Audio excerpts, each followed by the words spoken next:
"You're actually a good guy, Russell," she said softly. Russell winced. "Don't say that. It'll ruin my brand." "Thank you for the wine. And for the talk." Barb stood up and kissed him on the cheek.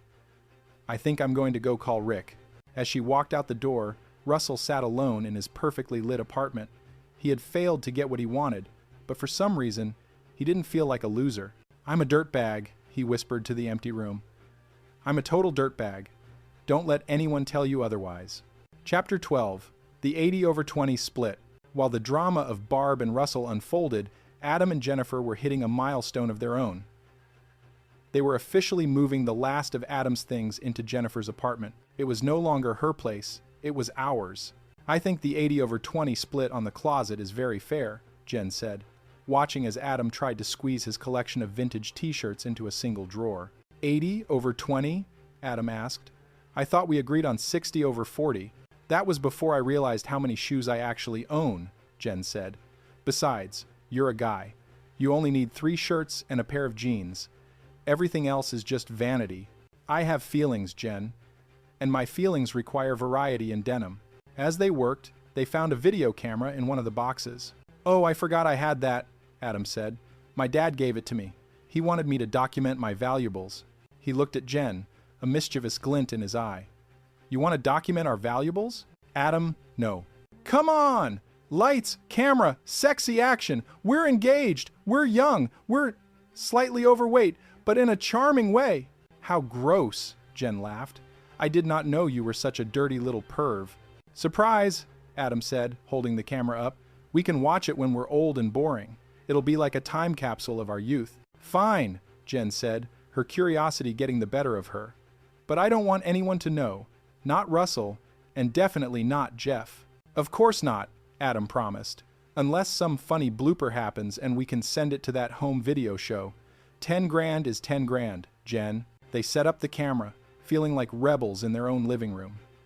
They laughed, they stumbled, they tried to look provocative and failed miserably. It was clumsy, it was awkward, and it was entirely them. But the next day, when they watched the footage, the reality was a bit different. "Is it just me, or is this not hot?" Adam asked, staring at the screen.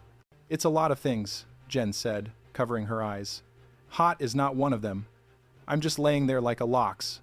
What is with that face you're making? Are you crying?" "We are not tan," Adam whispered. "I should be at the gym. All the time." "Turn it off," Jen said. "Turn it off and never speak of this again." "Done," Adam said, hitting the delete button with more force than necessary. "Let's go back to documenting our valuables by making a list of the silverware." "I love you, Adam." "I love you too, Jen. Even if we're not movie stars." Chapter 13. The Guy Code versus the Marriage Code. Jeff and Audrey were out to dinner with a new couple, Ray and Katie. Audrey was desperate to expand their couple circle. Jeff was just desperate for the appetizer sampler. "I really think you're going to like Ray," Audrey had told him. "He works in finance, he's a Jets fan, and he hates fanny packs." "Potential," Jeff had muttered. And for the first hour, it was great. Ray was a guy's guy. They talked about trades, about the stadium, about the best way to cook a steak. Jeff felt like he had found a kindred spirit. But then, the conversation took a turn. "So," Ray said, leaning in while the women were in the restroom, "don't tell Katie, but I hit the strip club last night. It was epic. There was this one girl. Let's just say she tried to start a fire the old-fashioned way." Jeff froze. He looked at Ray, then at the door where Audrey would soon reappear. "Wow," Jeff said. "That's bold." "Hey, it's between us, right?" Ray said, winking. "Guy Code." Jeff nodded slowly. "Guy Code. Right." When Audrey returned, she was beaming. "Are we all having a good time?" "Great time," Ray said, putting an arm around Katie. "I was just telling Jeff how much I appreciate my wonderful wife." Jeff felt a wave of nausea that had nothing to do with the fried mozzarella sticks. He spent the rest of the night in a state of internal conflict. Back at home, he couldn't hold it in. "Ray's a tool," Jeff said as they got ready for bed. "What? I thought you liked him," Audrey said, surprised. "I did, until he told me he cheated on his wife at a strip club and then used Guy Code to keep me quiet." Audrey stopped brushing her hair. "He did what?" "He's a sleaze, Audrey. He's the kind of guy who gives men a bad name. And now I'm stuck in this code where I can't tell you, but I just did because of marriage code. Wait, those can intersect? Audrey asked.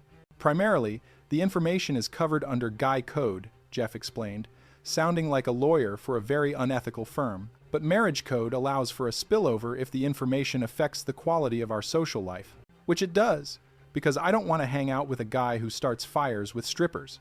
I can't believe it, Audrey said. He seems so sweet. He sends her flowers every week.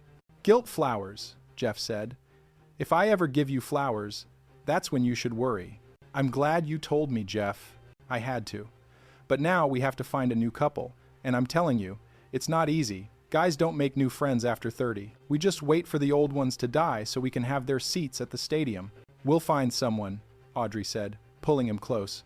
Maybe we can just hang out with Adam and Jen. They're safe. They made a sex tape, Audrey. They what? Marriage code, Jeff shrugged.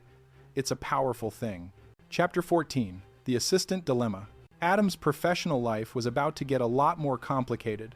Russell, in his infinite wisdom, had decided that Adam needed an assistant. Her name is Danielle, Russell said, leaning against Adam's office door. She's brilliant. She's hardworking. And she's a 10. An 11 in the right lighting. I don't need an assistant, Russell, Adam said. Everyone needs an assistant. Especially you. You're drowning in corporateness. You need someone to handle the memos, the calls, the tank top Tuesdays. The what? Danielle arrived, and she was exactly what Russell had described. She was stunning, she was young, and she was, as Adam soon discovered, not particularly bright. Adam, she chirped, walking into his office. Hot 97 rocks, my world. Do you like radio contests? I'm trying to win a moped. Adam looked at Russell, who was grinning like a Cheshire cat. I'm going to lose this chess match, aren't I? Checkmate, Russell said. But the situation took a turn when Jennifer met Danielle. To Adam's surprise, Jen wasn't jealous. She was supportive. She's lovely, Jen said after a lunch meeting. And she's so eager to learn. You should give her guidance, Adam. Train her.